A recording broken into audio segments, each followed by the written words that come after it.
Greetings adventurers and welcome back to Adventure Game Show Geek. Today, we're continuing our coverage of the ultimate game of deception and deceit. Taskmaster. Sabotage your team in their next task. No, of course, we're covering episodes 6 to 8 of Netflix's The Mole. Only 4 candidates are left, plus the mysterious mole.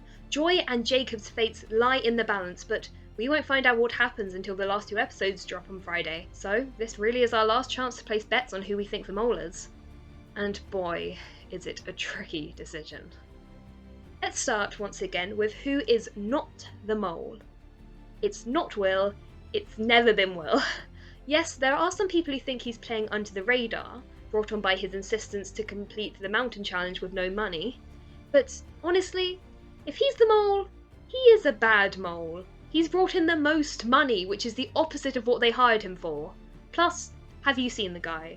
Every single thought and feeling he has is shown straight on his face. So Will goes off my list with a massive X. Secondly, it's not Avery. I'm willing to admit that if it is her, then she might be one of the best moles of all time, but I'm convinced she is just a killer contestant. Admittedly, she did put some suspicion onto her during the birdcage assignment when she didn't check the pizza box until it was too late, but that might be a last-minute attempt to throw the suspicion onto her. Overall, off my list with a slightly smaller X. Now, as I've said before, while I have heard some convincing arguments, I'm not sold on Jacob. In fact, I believe him to be the next out, due to maybe being thrown by Avery's meddling. And he hasn't really acted suspiciously in the last few challenges, so I'm also discarding him as the mole. And this is where it gets tricky because it's between Joy and Kesi, whose name I swear I'll pronounce better this time. And I'm completely split between the two. Logic tells me it must be Kesi, but instinct is screaming that it's Joy. Let me explain.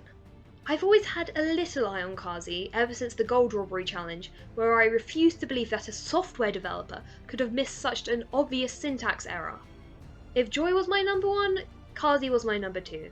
But now, she's shot up in suspicion after leaving behind money on the mountain, grabbing the exemption, voting for the obvious lie, and it was obvious, Jacob's story was the only one that didn't involve being blindfolded, and dramatically stalling and sabotaging during the birdcage challenge.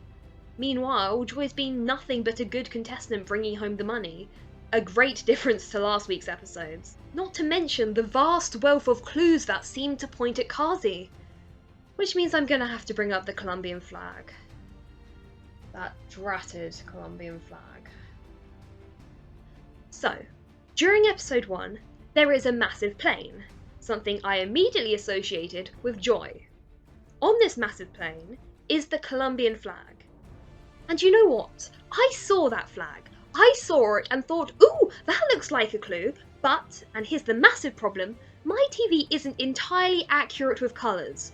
So instead of the yellow, blue, red of Colombia, I saw the yellow, green and red of Lithuania. I ran over to the contestant bios, which I was also getting from a random news site rather than the official Netflix ones like a fool. Saw nothing in there related to Lithuania, and assumed it was just something that happened to appear on the plane they bought. But no, it was the Colombian flag all along, a clear hint to Kesi, alumni of Columbia University. Gosh, I've had some feelings about this. And if that isn't enough, let me draw your attention to the Mole Family Quarantine Edition, whose Mole Tracker is awesome. It's kind of like what I'm doing, except better quality, and he's probably more correct than I am. He has found a potential red thread, or should I say gold thread, of the colour gold pointing towards Kesi as well. Please watch his video, it all stands up very well, and I'd also like to contribute that it mentions in Kesi's bio that she used to work for a company called Goldman, which is another link to gold. And both those clues seem both more subtle and more reasonable than crashed plane, evil pilot, and obscure number that was only used in the first series of a couple of international versions. So, why, when faced with all this evidence, do I still think that it's Joy? Maybe because I don't want to be wrong? That I want to say that my extreme geekiness with the magic number 4 paid off? Maybe I'm the only obstacle here. And yet, something just doesn't add up. Maybe it's the fact she's been answering the questions for Will for a while now. at least 2 quizzes worth. And yet Greg, who was actively suspicious of Kesi, if it is Kesi, was the one who was sent home. Maybe she got lucky, Greg did spread after all. And maybe her luck has run out and she'll be sent straight home in the next episode. But also, why didn't she take the exemption? To be a good candidate? To win money? Probably, but it's completely out of character how she's played before. Who cares if nobody trusts you? If you're a player, you want that. It feels like she was explicitly told not to, hence the whole big dramatic "I'm greedy" speech. And also, those accusations at the dinner table, they just felt completely out of character and were incredibly illogical and nonsensical. It definitely feels like she was told to stir up drama, and you know who has direct contact with the game makers? You guessed it, the mole. Maybe I'm reaching to prove my point. Maybe. But it's my viewing experience and I get to choose who I want to be my mole, so I'm saying the mole is Joy. Final answer, locked in. But please, use the evidence in my videos and other people's videos and draw your own conclusion. Remember, while half the fun is finding the mole, the other half is dying on your molehill, resolute to the end that your interpretation of the shown events was correct. I'll see you sometime post-Friday to give my full review of the series, but until then, remember, it's only a game, isn't it?